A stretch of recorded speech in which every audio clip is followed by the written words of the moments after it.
It's my feel-good breakfast show. Welcome back. You're tuning into your feel-good breakfast show, Expresso, right here on SABC3. Now, this past Tuesday was a day of mixed emotions for many Cape Townians as the heavens finally opened to let some much-needed rain fall down. I mentioned earlier I was busy braaiing at the time. It was phenomenal.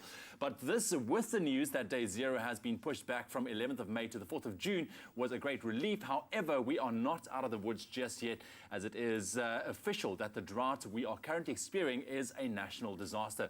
Joining us this morning to unpack what this means is the Mayoral Committee member for Safety, Security and Social Services, Alderman JP Smith. JP, welcome. Thank you very much. Nice to have you back, man. Morning, and I was just want to say, I was at Ultra when that when the skies opened, watching a stadium full of people dance in the rain. So that really was a rain dance. Well, we had a bona fide rain dance. There we have it. There we have it. So I mentioned it's been officially declared as a national disaster right now.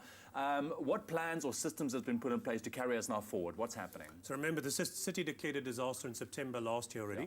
That disaster keeps on being reissued. And we've activated our disaster operations centre. We have a joint operations centre running. So whilst we still furiously hope for an alternative to day zero, we're still hoping that that is not going to be a reality. And if the people keep on saving as they're going now, we can avoid day zero, so save or queue. And the possibility is there that at this stage we will avoid it. But because we're responsible for the disaster management, we have to plan for worst case scenario. And that means getting ready for possible water distribution points, for water rationing, and making sure that everybody is able to access water once the system, the taps and the distribution of water through the reticulation system is shut down.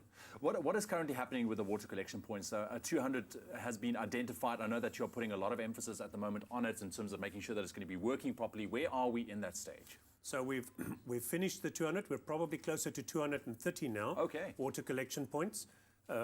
We're making sure that we come as close as possible to the international sphere standards for maximum travel distances, about 1.5 kilometers, 2 kilometers maximum, but as convenient as possible.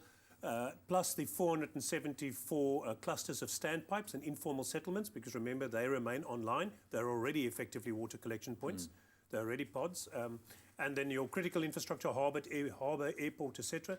And of course, your industrial and commercial. Otherwise, you will create a disaster within a disaster if your commercial areas and industrial areas have to stop people, have job losses and long-term economic impact from that.